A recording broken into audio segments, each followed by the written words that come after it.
Hello, हाय, नमस्ते सर्वांना. कशा आहात? मस्त ना? चला तर मग आज आपण मस्त असा पौष्टिक पिझ्झा बनवू. हाय नमस्ते. चला तर मग रेसिपीला सुरुवात करू. आज आपण पिझ्झा बेस बनवणार आहे, तो पण घरच्या घरी. अगदी साधा आणि अगदीच पौष्टिक म्हणायला चालेल. हा इतका छान होतो. मी वारंवार ह्याच पद्धतीने बनवते आणि मुलांना पौष्टिकही जातं आणि मैद्याचं प्रमाणही ह्याच्यामध्ये कमी असतं. त्याच्यासाठी पहा, इथे ना हा मोठा बाउल मी गव्हाचं पीठ घेतला आहे.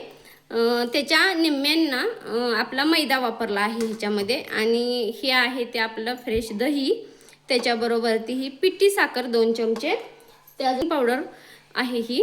आणि त्याचबरोबर ती थोडंसं चवीपुरतं मीठ. चला तर मग आता आपण ना हे बेस आहे पहा, हा मैदा, हे गव्हाचं पीठ, पिठी साखर, त्याचबरोबर ती हा बेकिंग सोडा, सर्व मिश्रण ना, आणि ह्याच्यामध्ये चवीपुरतं मीठ. आता हे सर्व मिश्रण ना आपल्याला चाळून घ्यायचे आहे.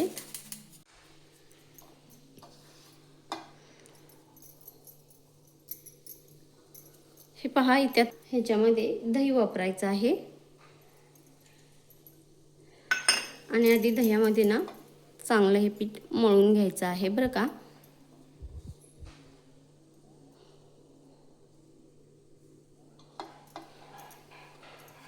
सर्व मिश्रण आधी दह्यामध्ये छान असं मळून घ्यायचं.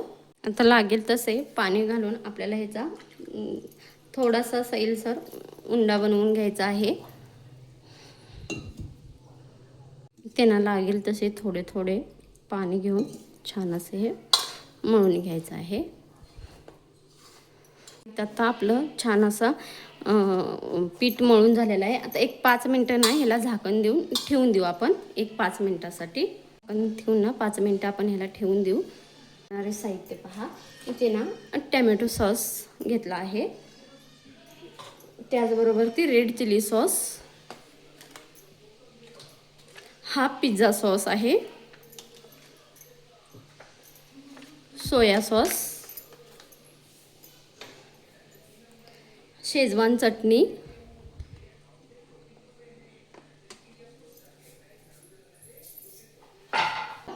कांदा, शिमला मिरची आणि टॅमॅटो.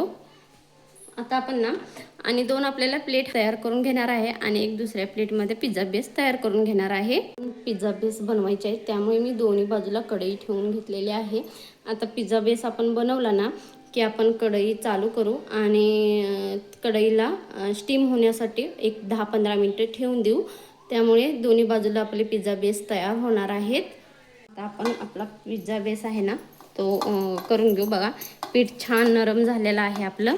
आता आपण पिझ्झा बेस तयार करून घेऊ. ह्याचे ना 2 गोळे बनवायचे आहेत मध्यम आकाराचे. थोडा पिझ्झा बेस आपल्याला जाड ठेवायचा असतो, त्यामुळे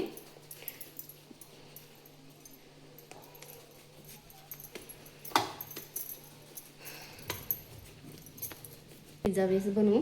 त्याच्यासाठी पहा, मी ना इथे एक ताट घेतलेलं आहे आणि त्या ताटाला असं पिट्टी लावून घेतलेले आहे. पूर्ण मैदा वापरला आहे, जेणेकरून काय होतं, आपला जो पिझ्झा बेस असं घेतला आहे. आता ना हा पिझ्झा बेस आहे ना तो असा ठेवून द्यायचा आणि आपला जेवढं हाताने होईल ना, नाहीतर एक काय करायचं काम, हे लाटून घ्यायचं. हे असं जर सरकत नसेल ना तर मग लाटून घ्यायचं आपण. हे असं ना हाताने सरकत सरकतच घ्यायचं आहे, जेणेकरून त्याचा बेस व्यवस्थित तयार होईल.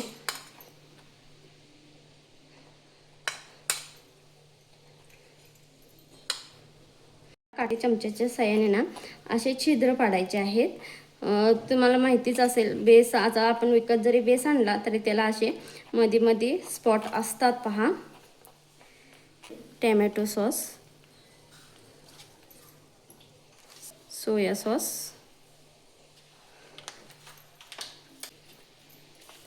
चिली सॉस, तो आपला पिझ्झा सॉस, हा पिझ्झा सॉस,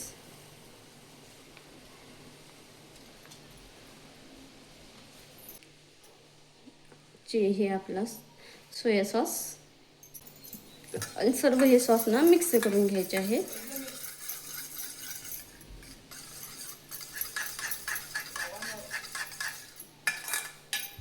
हे सर्व सॉस ना छान तेला. आता हे सर्व सॉस मिक्स केले ना की कोणताही एक सॉस असा हे होत नाही, सर्व सॉस व्यवस्थित मिक्स होतात.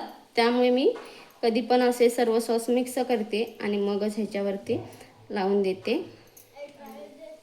कोण रे?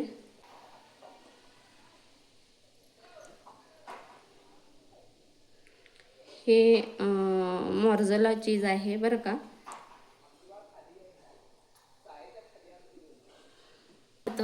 ते वापरायचं आहे ह्याच्यामध्ये. आता माझ्या मुलांना आवडतं थोडंफार शिमला मिरची, म्हणजे ते खात नाही तितकं आवडीनं, तरी पण असं असेल ना तर थोडं आवडीने खातात. मग मी पण बोलते त्यांना.